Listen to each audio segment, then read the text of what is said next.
Bonjour à tous et bienvenue pour cette nouvelle Open the Boîte. Aujourd'hui on vous présente Captain Flip de Playpunk.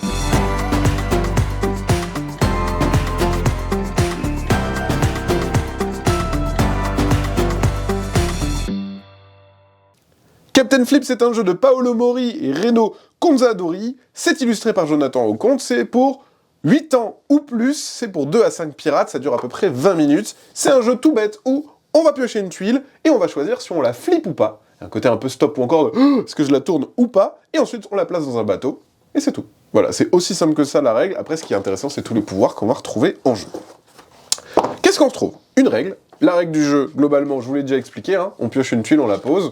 Voilà, donc ça tient en 2 feuilles avec plein d'exemples, donc c'est très simple. Ce qui va être intéressant, après, c'est les pouvoirs. Il y a 9 pouvoirs à découvrir dans le jeu. À chaque fois qu'on pioche une tuile, on a le choix. Soit on la pose telle quelle, et on applique le pouvoir, soit on décide de la retourner. Ce qui est bien, c'est que au dos de chaque tuile, c'est forcément une tuile différente. Donc si on retourne la tuile, on est sûr d'avoir quelque chose d'autre. Mais on sait pas quoi. Mais on sait pas quoi. Ça peut être un truc qui nous avantage, ou un truc qui nous avantage pas du tout. Et il y a du coup 9 effets à retrouver en jeu, c'est pour ça qu'il y a des petites aides de jeu, et c'est hyper bien fait parce que on a les différents pouvoirs des personnages. Sur fond jaune, c'est un effet immédiat, sur fond gris, c'est un effet en fin de partie. Voilà, c'est très simple, une fois qu'on a compris, c'est très facile à appréhender. Je vous expliquerai les pouvoirs après. Les plateaux aussi ont des pouvoirs, il y a dans la boîte de jeu 4 plateaux différents, donc 4 modes de jeu différents, parce qu'on va voir que les plateaux, ça change vraiment la manière de jouer, et ils sont à chaque fois en 5 exemplaires, pour qu'on puisse jouer jusqu'à 5.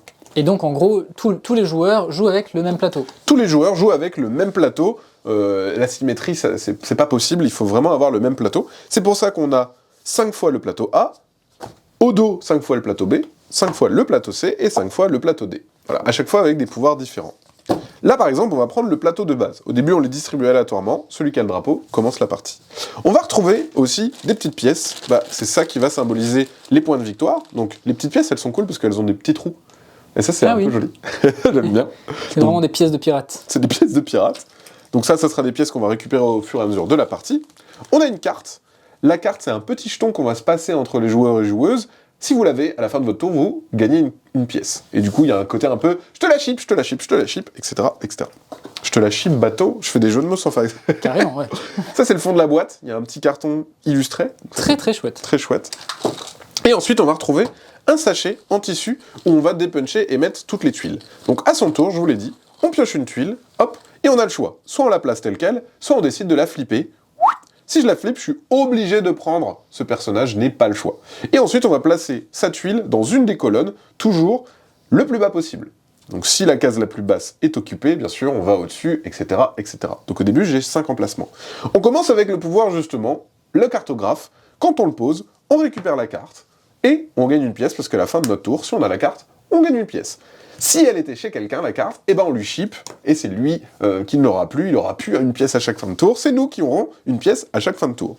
On va retrouver tous les autres personnages qui sont juste ici, et ce qui est bien, c'est qu'il y a à chaque fois un petit storytelling. On va avoir la navigatrice qui gagne 2 points à chaque fois qu'il y a un cartographe, on va avoir le cuistot qui va gagner des pièces en fonction des personnages dans sa colonne, on va avoir la canonnière qui va rapporter 5 points, c'est énorme, mais si vous en avez 3 à la fin de la partie ou plus, vous perdez, on compte même pas les points. Ah ouais, carrément. On a le petit singe qui va retourner les tuiles qui sont déjà posées, donc par exemple annuler une canonnière, comme ça j'en ai plus ce qu'il faut.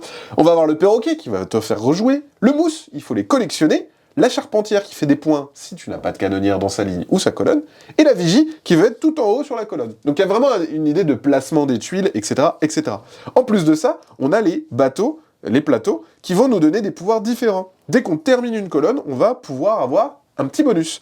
Récupérer la carte, avoir des points de victoire immédiats, mais ça peut être aussi des courses. La première personne qui remplit la colonne gagne une pièce, tous les autres 0. Ici 6 pièces, et tous les autres 3. Ici c'est le contraire, celui qui va dans la gueule de la pieuvre, il gagne rien. Par contre tous les autres, c'est bon, ils gagneront des pièces s'ils y vont après. Donc il y a un petit côté un peu rigolo.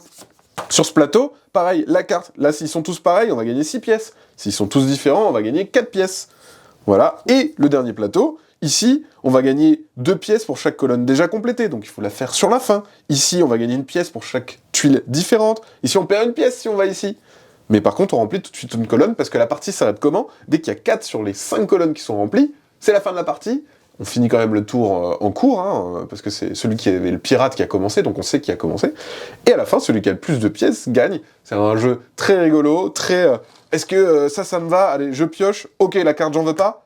Oh, le singe, super, je le pose, du coup je retourne cette tuile-là. Oh, ça me fait rejouer, allez, c'est parti, donc je repioche. Oh, le mousse, super, il m'en manquait un. Ah, mais je peux avoir un truc mieux, allez, je tente. Oh, un singe, du coup je peux retourner cette tuile. Oh, le cartographe, je te pique la carte. Donc on peut créer aussi des petits combos qui fait que le jeu est assez fun, assez rapide, assez malin. On vous le conseille vraiment, nous on a beaucoup adoré ici. Voilà, c'est une présentation de Captain Flip, et bien sûr, c'est comme d'habitude, on vous fait des gros bisous, on vous dit à la prochaine, et fais la fête du flip!